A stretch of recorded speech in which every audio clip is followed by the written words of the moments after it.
electoral bonds are.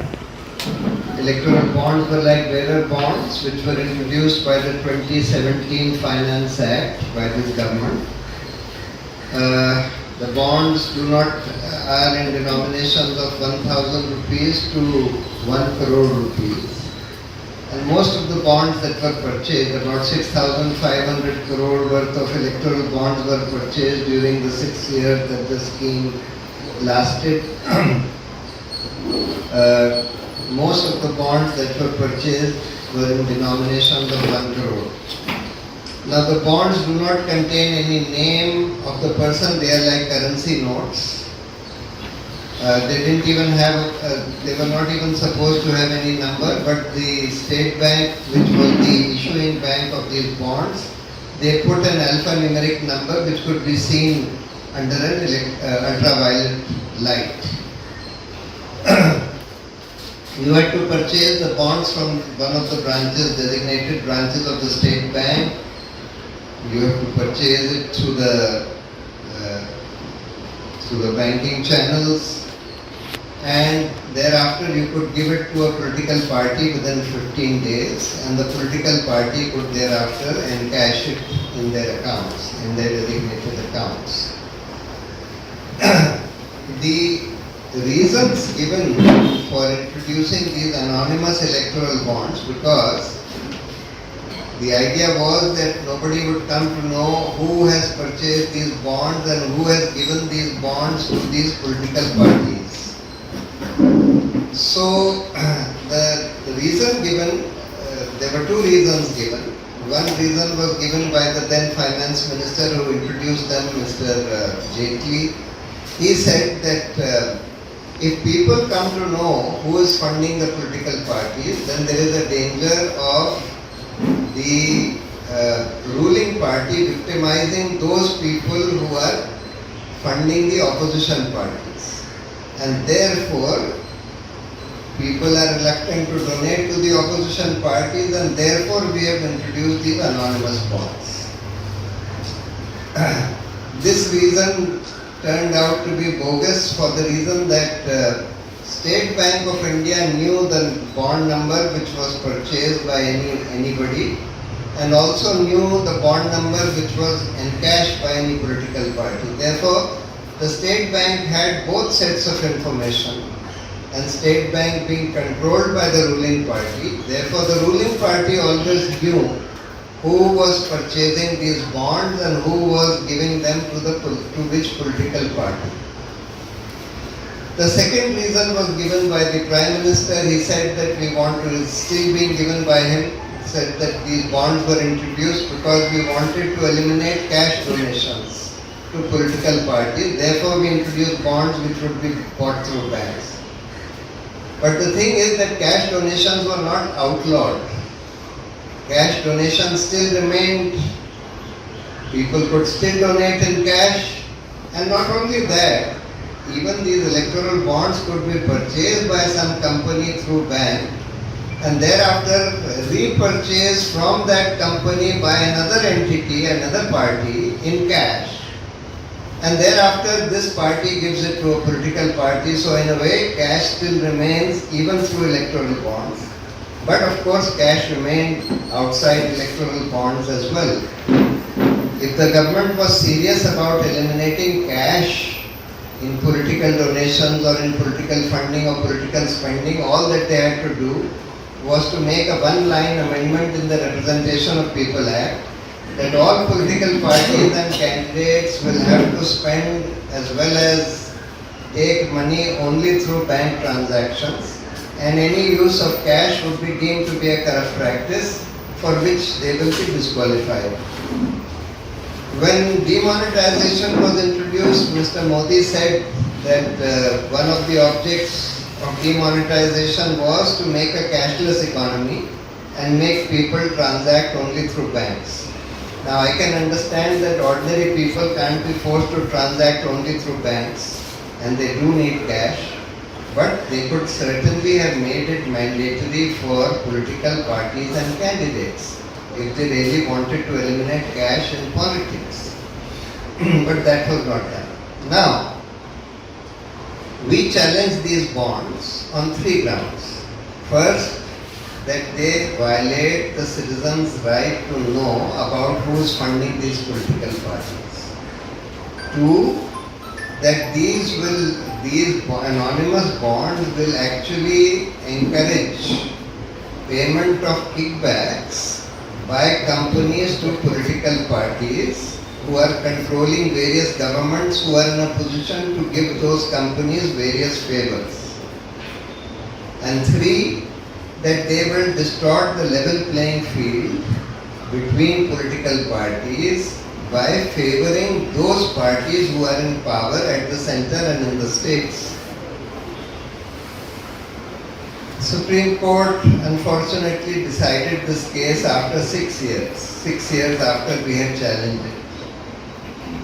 During those 6 years, as I said, 16,500 crores of electoral bonds were purchased and given to political parties, out of which half were given to the BJP alone, which was ruling at the center and in many states. And the other half was given, almost all of the other half was given to other political parties which were ruling in various states. So, it clearly showed that there was this distortion of the level playing field because only the ruling parties were getting donations through electoral bonds. Supreme Court finally, when they decided after 6 years in February this year, gave a very good and strong judgment in which they not only held that the bonds were illegal, were unconstitutional on all the grounds that we had raised. They also outlawed or declared unconstitutional another amendment which was brought, which removed the cap on corporate donations to political parties. Earlier the law said that corporations could only donate 7.5% of their profits to political parties. That cap was removed by the same Finance Act, and Supreme Court held that that was also unconstitutional and struck that removal of that cap also. But the third thing that they did was the most important. They ordered the State Bank to disclose the details of the bonds as to who had purchased these bonds and who had encashed these bonds. State Bank was given 3 weeks time, but at the end of 3 weeks, State Bank filed an application saying that they need another 3.5 months and that they will be able to disclose it only by the end of June. Supreme Court said, fortunately, nothing doing, you disclose it by tomorrow. The next day, they gave the list of all the companies which had purchased the bonds date-wise, and all the parties which had deposited the bonds. But they did not disclose the bond numbers through which you could match as to which bond had been purchased by which company and donated to which party. When this was found, the Supreme Court ordered them to disclose the bond numbers also, which they did in another 2 days.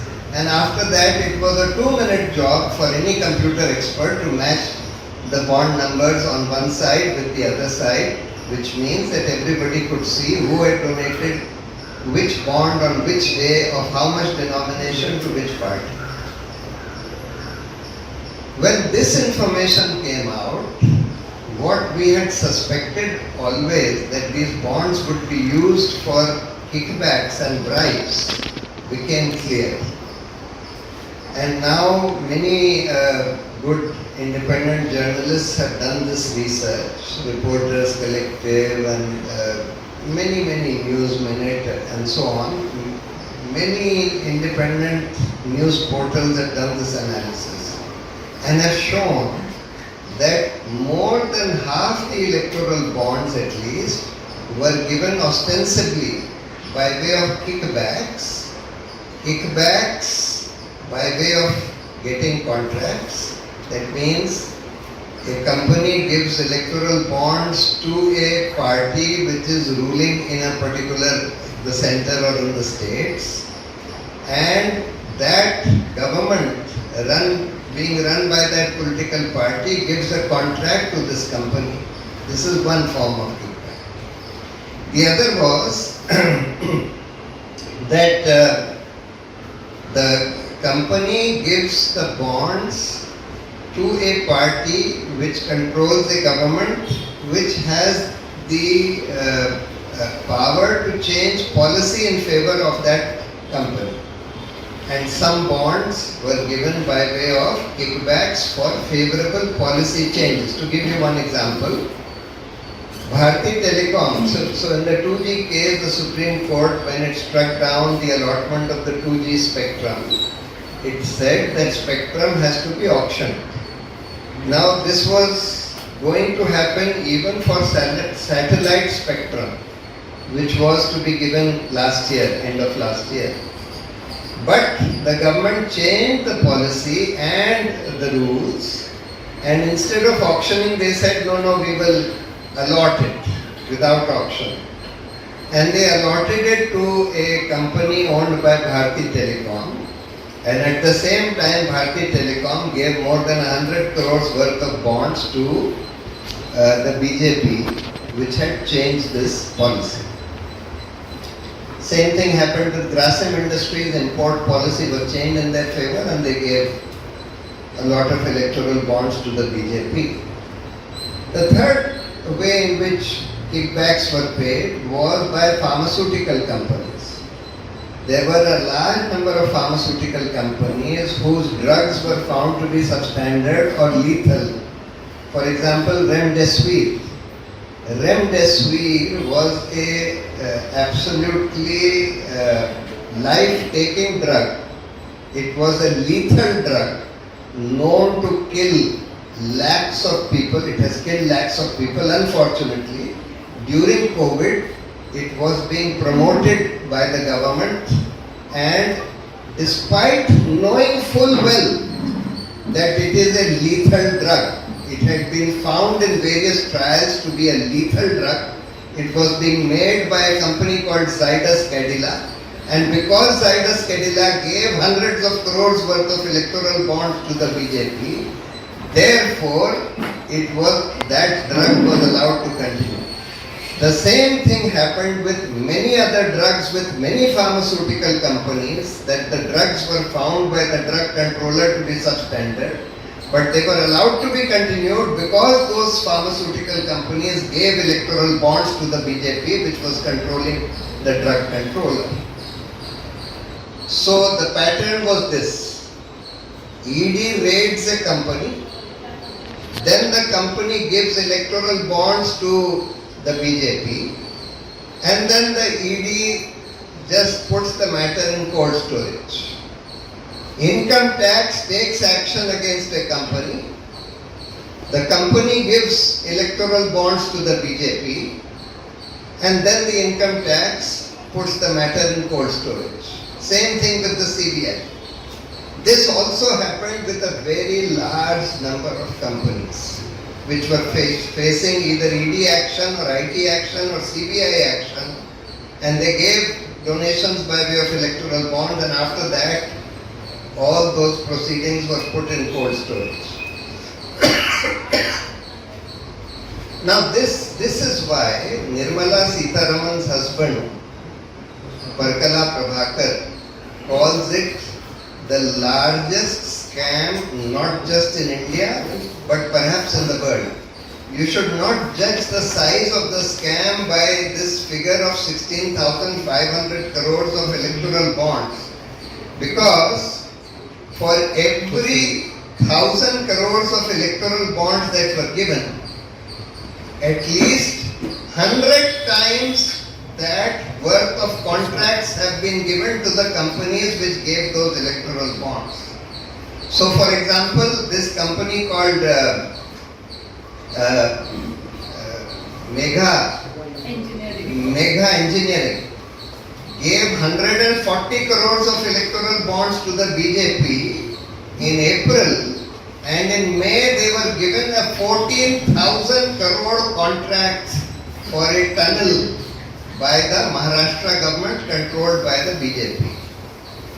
So this gives you a scale that For 16,000 crores worth of bonds, probably 16 lakh crores of contracts have been influenced by these bonds. And not just that, lakhs of crores which could have been recovered by the ED or IT or CBI etc. from these companies have not been recovered because of these bonds. And of course, large number, lakhs of people have been killed, have been allowed to be killed by these lethal substandard drugs peddled by these pharmaceutical companies, which should have been stopped but were not stopped because of kickbacks given by these bonds.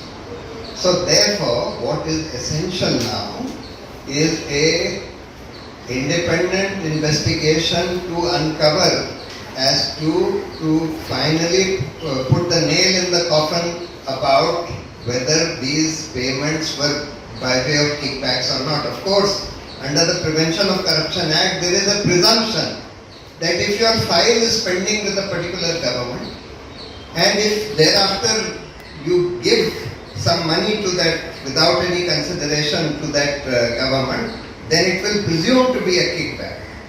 But apart from that presumption, we need to still find out who are the people in this company who were involved in this conspiracy, who are the people in that political party who were involved in that conspiracy, who are the people in that government, and who are the people in these agencies who were involved. And therefore we need a SIT, Special Investigating Team, because even the CBI, ED, etc. will need to be investigated. Therefore, you need an independent SIT constituted by the Supreme Court and headed by a retired Supreme Court judge to go into it and fix this accountability. Lastly, and we have filed a petition seeking this SIT. This has been filed a few days ago, and hopefully it will come up for hearing soon in the Supreme Court. Finally, what this underlines is the whole incongruity of our political money in elections. There is a limit fixed on the spending of every candidate, which is 75 lakhs for Lok Sabha. If the BJP were to put up all 500 candidates for the Lok Sabha, maximum its candidates can spend 400 crores. Max. But the electoral bond money alone, which went to the BJP in the last 6 years, was 8,000 plus crores. Which means that the party can spend 20 times of what its candidates can spend in an election. 20 times. So it makes a complete mockery. And this is not the only funding coming to the BJP. They get equal amount of funds from electoral trusts, from various other cash donations, etc., etc. So 80 times of what their candidates can spend is what the political party can spend. And since there is no limit on the spending by a political party, putting a limit on a candidate is farcical. And even that limit on candidates is not enforced because they spend in cash. Sometimes they spend even 100 times of the limit. And still nobody is able to catch them because they spend in cash. And therefore I was saying that this could have been easily curbed by having a one-line amendment in the Representation of People Act to the effect that no cash will be used. Taking money or spending money by candidates and political parties.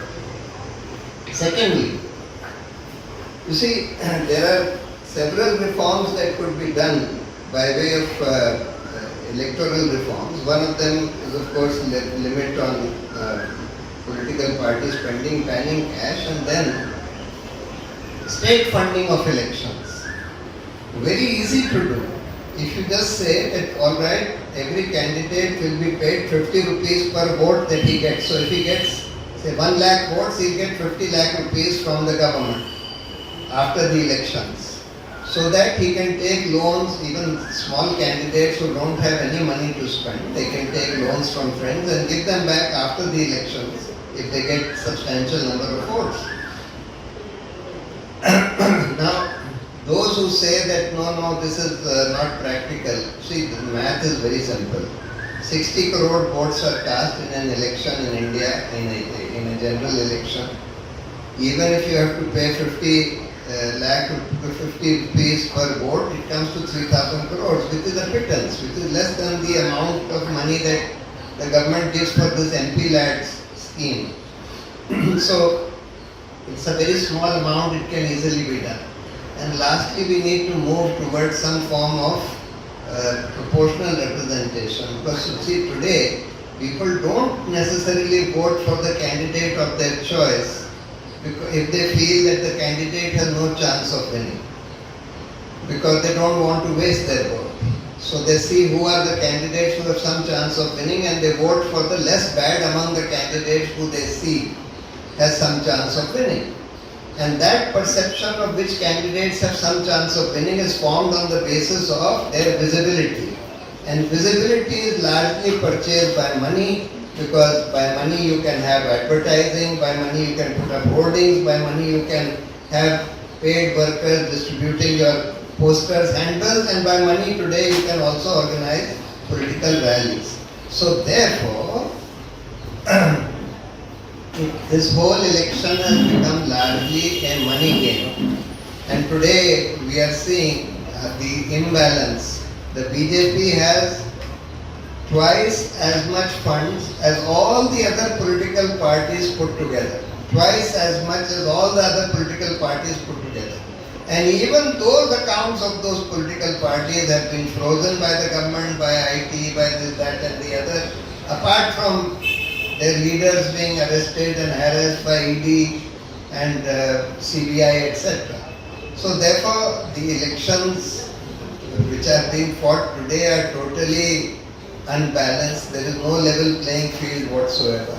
And if we want to have a level playing field in elections, we need to make those reforms which I mentioned. A huge distortion in our democracy. The judgment that came on electoral bonds from the Supreme Court, although it came very late, came 6 years too late, it has been a huge victory for people's right to information. And the Supreme Court basically said that the electoral bond scheme and the instrument of the electoral bonds were essentially unconstitutional because they were violating Article 19(1)(a) of the Constitution. Article 19(1)(a) of the Constitution guarantees us the right to free speech and expression, and the Supreme Court in repeated judgments has held that unless people have the right to information, there can be no free speech or expression. So the court basically upheld our right to information and said that these electoral bonds were unconstitutional, they must be stopped immediately. What the electoral bonds were doing was essentially making a bad situation worse. And this is very important for us to remember, because what we are seeing since the judgment has come is a very concerted attempt by people in government, senior functionaries, ministers, even the Prime Minister, to show how this judgment is in fact regressive. In fact, in many interviews, including to one recently to the ANI, the Prime Minister himself said that those who were opposing electoral bonds will regret it. So I think it's important to understand what was happening before and what happened through electoral bonds and why it was important that these bonds be removed. Earlier, the situation, none of us were happy with it in terms of political party funding, because there were two ways in which essentially people or companies could give funds to political parties. One was through the banking channel, through a check or a demand draft, and about which citizens had the right to know who was giving through the banking channel. The regulators certainly had all the information about all the money that was coming through the banking channels to political parties.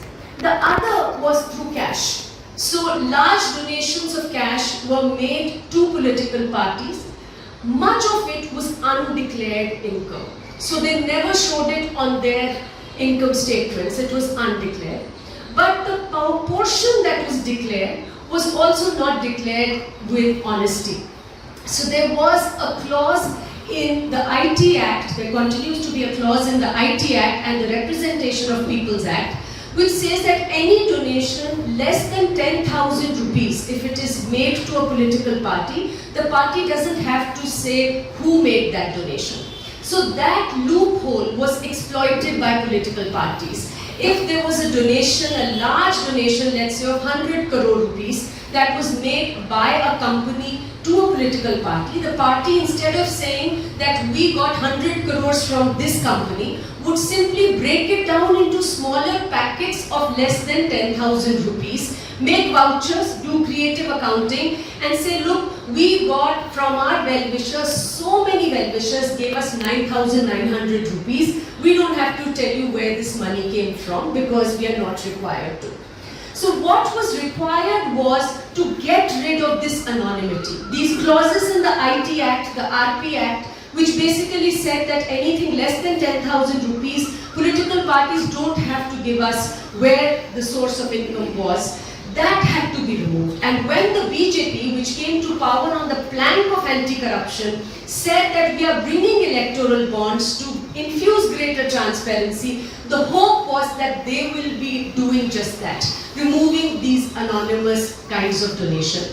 But the electoral bond scheme, on the other hand, what it did was, through the 4 laws that were amended, the IT Act, the Companies Act, the Representation of People's Act, the RBI Act, and finally the electoral bond scheme, they made the situation much worse. Because what they did was 2 basic things. One was the electoral bonds were introduced, which opened the floodgates for unlimited anonymous funding through electoral bonds of political parties. They legalized the fact that even 100 crore rupee donation through electoral bonds through the banking channel, which was made to a political party, would be anonymous. So what essentially happened was that even things that we would otherwise know because it was coming through the banking channel, now because it was being done through electoral bonds instrument, even though it was being bought through a check or a demand draft electoral bond, we no longer had information on who was donating that money. The second thing which happened was, in fact, this is something that the Prime Minister very proudly announced as well. He said that we put a cap of 2,000 rupees on cash donations. That means nothing. Because earlier, the 100 crore rupee cash donation, which was broken into small packets of less than 10,000, would now be broken into further smaller packets of less than 2,000, and it would just be business as usual as far as cash was concerned. So because cash was not outlawed, and there was just a cap that was put, it basically meant that cash kept coming into the political parties. This was something that was taken up by the Supreme Court very clearly during the hearings. The court asked the government council, said that you are saying cash has gone down presumably, but did you ban cash? And the Solicitor General said no. So the cash which was still undeclared or being reported in smaller packets without honesty continued, and the electoral bonds further made even the money coming through banking channels anonymous. So that is why our right to information took a huge blow as voters. And why is it so important for us to have this information? We all know, and the Supreme Court said it in those many words, that when big companies and corporates are giving money to political parties, they are not doing it for public interest. They are doing it to further their profits and their interests. So if as a voter I go to vote and there are all these political parties in the fray, I must know who is funding which political party to be able to cast an informed vote. If I don't know who is funding which political party, I don't know who that party will work for after they form the government, after taking my vote. So this was a violation of a voter's right to know. Informed voting was made even more difficult after electoral bonds came, and therefore we saw that the Supreme Court held that these were unconstitutional and violative of our right to information. Now, what did it mean? The data that has come out, one of the things that it shows is that there were companies that were less than 3 years old that were making donations to political parties using electoral bonds. What does that mean? The regulators also, we didn't know as citizens is one thing. Regulators also, under the Companies Act and so on, had no idea who was funding which political party. And so we have had this violation of the Companies Act, section 182, which says any company which is less than 3 years old cannot make a political donation, which is basically to stop shell companies. Is that the Prime Minister goes on to say that the electoral bonds were a success story. Because he says that these bonds were there, therefore today's citizens know who was funding which political party. But that is not true. Really, the reality is that unless the Supreme Court had given this judgment and in many ways forced the hand of the government and the SBI, they were not willing to give this information. And I would even say that the test of the pudding is, if the Prime Minister believes that electoral bonds were meant to increase transparency, he should immediately say that the 4,000 crore rupee electoral bonds, which were bought between March 2018 and April 12, 2019, about which we are still in the dark. Because the Supreme Court has ruled that the SBI has to give information on who bought electoral bonds and who redeemed them only after the 12th of April 2019. There were 4,000 crore rupee bonds that were bought before that date. The second thing which I think has come out very clearly is that, like Prashant said, although we've been told that the anonymity was to discourage cash, and to encourage people and tell them that you don't have to worry, the government of the day doesn't know, so the ruling party doesn't know who you are funding in the opposition. That was a clear sham. We can see it now through the data, the alphanumeric data. But one thing which I wanted to point out is that even today, the SBI continues to shroud in secrecy how the electoral bonds were being transacted. The Finance Ministry in 2018 put out a press release, because when one of the investigative journalists came out and showed that there was an alphanumeric code which could only be read under the ultraviolet light, the Finance Ministry in great haste brought out a press release saying that there is no need to worry. We have asked the SBI clearly, you will not record the unique alphanumeric number on the purchaser side or the redeemer side, so that there is no tracking of these bonds. So no need to worry, SBI won't track, the government won't know, the BJP, the ruling party therefore won't know. But now we know that full tracking was happening. We know now that the alphanumeric number, it has been given to us both on the purchaser and the redeemer side, and like Prashant said, it took us 2 minutes to get to the bottom of who was funding which political party. In this situation, either the Finance Ministry was lying at that time and telling us that the SBI is not tracking, or the SBI was illegally tracking those bonds. The truth must come out. We filed an RTI application asking for the SOP, the standard operating procedure on how the SBI was keeping and tracking these bonds. The SBI has denied the SOP to us, saying that this will hurt the commercial interest of third parties. So even today, we are being kept in the dark on how this happened, where was the illegality happening.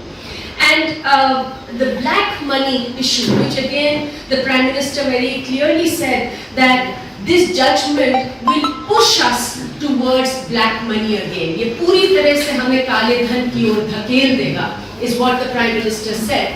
If we understand the black money which Prashant talked about also, it was something that was flagged by the RBI and the ECI even before the bonds came in.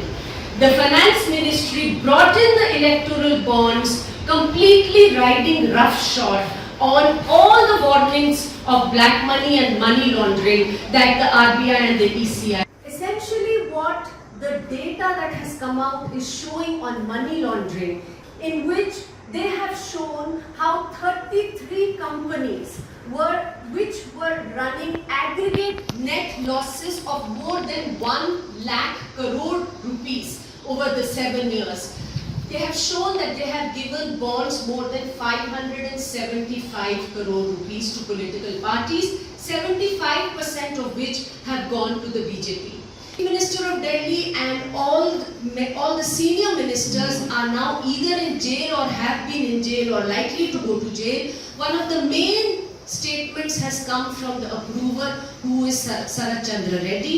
He was arrested by the ED on the 22nd of November 2022. Within 5 days, his company Aurobindo Pharma bought bonds worth 5 crore rupees.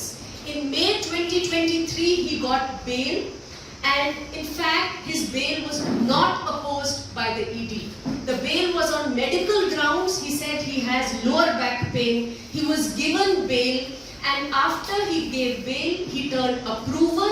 He was pardoned, and also his companies gave more than 50 crore more rupees to the BJP.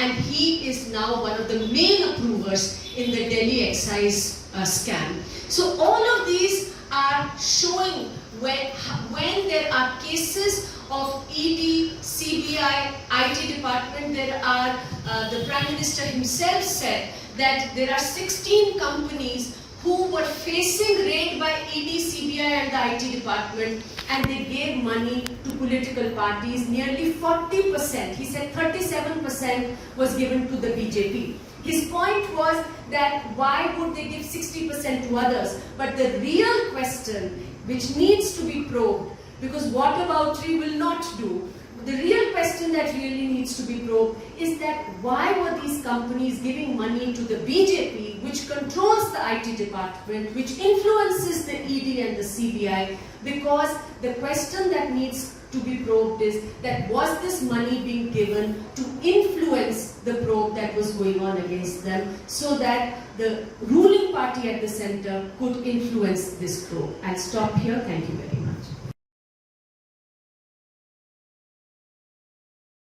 ಹೆಚ್ಚಿನ ಸುದ್ದಿ ಅಪ್ಡೇಟ್ಗೆ ಈಗಲೇ the federal Karnataka YouTube ಪೇಜನ್ನು subscribe ಮಾಡಿ.